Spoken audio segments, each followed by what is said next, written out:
Welcome to TICE. Today I have with me Miss Neha Malhotra. She is the founder and managing partner at Meditex Ventures. Welcome, Neha. Thank you so much, Reshta. Pleasure to be here.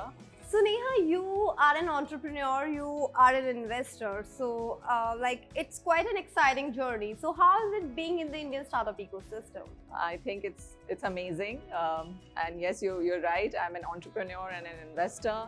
And I think I have a very unique vantage point. I've witnessed this journey from the last 10 plus years as an investment professional, worked with really big banks. I was with Axis, I worked with Deloitte, KPMG. So it's just been terrific. And being part of this phenomenal journey where we've just started, I think it's so fantastic and exciting. So you have a diverse portfolio. I'll come to your journey in the next segment of the interview. But first I want to focus, as an investor, what really goes inside your mind when you decide to invest in any venture? Yeah, absolutely. Great question. So at Meditex Ventures, we are an investment and advisory platform, and we have 200 plus investors aligned with us. We've evolved our thesis over time, but of course, there are some things that are part of any early stage investment thesis. So we look at a cogent problem solution context. You must be solving a problem worth solving. That's the starting point. And then you should be the right person to be solving that problem. So we look for basis of product market fit. We look for founder market fit, especially at the very early stages. We look at founder conviction. We look at founder capability and commitment. And there's a process to figure that out. And traction, very important. And today we look at sustainable traction. So we have to have a very clear unit economics in place along with growth. So that is something we look for sure. And then, of course, we look at emerging technology use cases, but then we also look at consumer. That's quite exciting to know. But at the same time, you have spoken about what you look for, but you also closely work with a lot of startups. So what is that, one or maybe 2-3 common mistakes that startups are doing? I mean, that would be a lengthy discussion, I think. And I regularly speak and take a lot of master classes for startups where we talk about some of the common pitfalls when they're raising funds, because for example, if we just talk about fundraising, it's meant as a two-way engagement. It's meant as a dialogue, and it's meant as a start of a relationship. And I think sometimes it's approached more from the perspective of a test, or there's something templatized, but it's not. It's somebody discovering you and what you're building. I think having that perspective is the first step, and then we can go discuss on and on about things that matter. For example, financial hygiene matters from day zero. It's not when you discuss fundraising with an investor, that's when you realize, oh, well, my MIS is not in order. That's not the right time. So that is another thing. I think other than that, I think having a view on how to build something long-term, that long-term vision has to be there. I think these are some of the things that could add a lot of value to startups.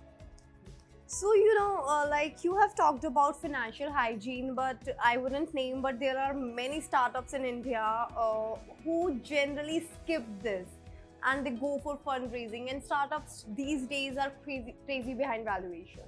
So what, as an investor, do you think is more important? Valuation, the idea, what is more important? Yeah, this is again a very nuanced discussion. Valuation is both an art and science, and valuation again is a two-way discovery. But financial hygiene is what preserves and projects your value to an investor. So again, not having an MIS in place, not having projections which are defensible, which are cogent, those are signals. Then they are taken as signals by investors, about how serious you are, how you're going to build and scale. So that is why that is something we have to look at upfront. So coming to your personal journey now, I have a direct question. So you have worked with a real good corporate companies for quite a long time, and then now you are an entrepreneur. So what really motivated you to give up those corporate jobs and get into entrepreneurship? Yeah, I think I've had a very interesting personal journey that has led me to this point, and of course one feels grateful as well. I had great opportunities to work with great employers right at the start of my career. I attended the London School of Economics. I mastered in financial economics there.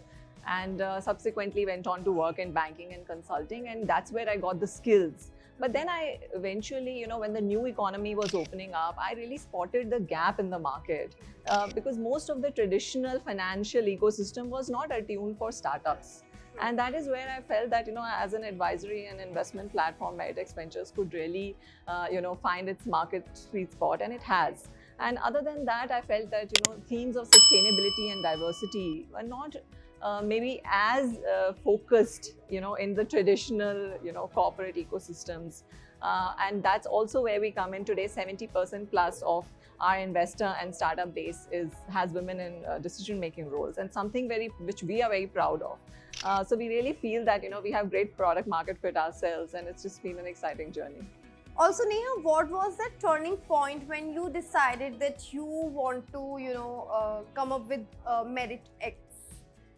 Oh, okay, this is very interesting. I was attending a conference. It's called GITEX Global. It's the largest tech conference in the world. And technology has always thrilled me, even personally. I feel even in the, within my own investment thesis and portfolio, we look for tech transformation, tech-led transformation very keenly, and emerging technologies. So while I was there, I thought, okay, this is what I have to do.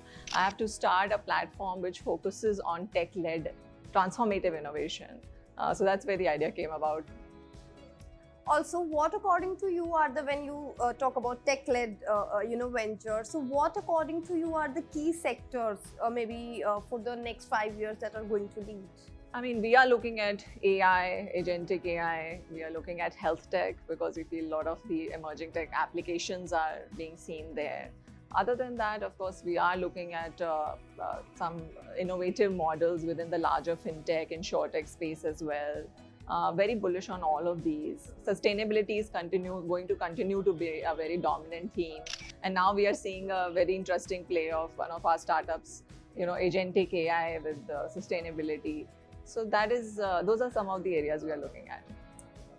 One concerning question I have, there is a lot of gender inequality in the Indian startup ecosystem, which we cannot ignore. And you are somebody who closely works with startups as well as investors. So do you think, or do you see a difference in investor mindset while they invest in a female-led startup and a male-led startup? Oh yeah, well, I can't speak for everybody, but then I cannot say that bias does not exist. It definitely does, although I see a lot of commitment from our investor partners to do away with that bias. And that is why today we've had some fantastic dialogues at the She Summit at TiE, where I'm a charter member. But I feel what matters is representation. That is one of the reasons and key motivations that I set up Meritex Ventures. Today, I'm often the only woman on an investment panel, and I feel that my presence makes a direct difference because representation really matters. And that is one way in which we can make a difference, is having more women investors in the ecosystem.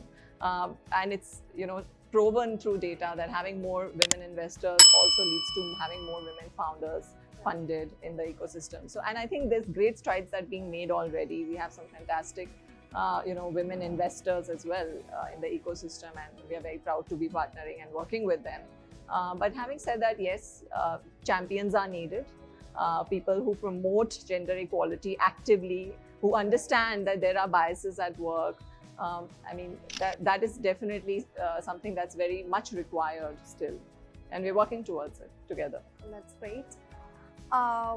What will be the 3 key tips from you as an investor, as an entrepreneur, from from you to the audience out there who is watching, and maybe they want to become an entrepreneur someday? Oh wow! I think for being an entrepreneur can be a lonely journey, right. And I think that fact that you need to internalize when you think about this journey, and there's a lot of ambiguity and uncertainty. It's not a path that is very linear, but it's definitely a path that can be rewarding. I think if you look at a lot of top-down focus, I mean, Startup India, the union budget, everything allocating so much resources and emphasis on startups, and startups are going to continue to be the engine for fueling India's economic growth. But having said that, on a personal level, I think it requires a certain determination and personal strength.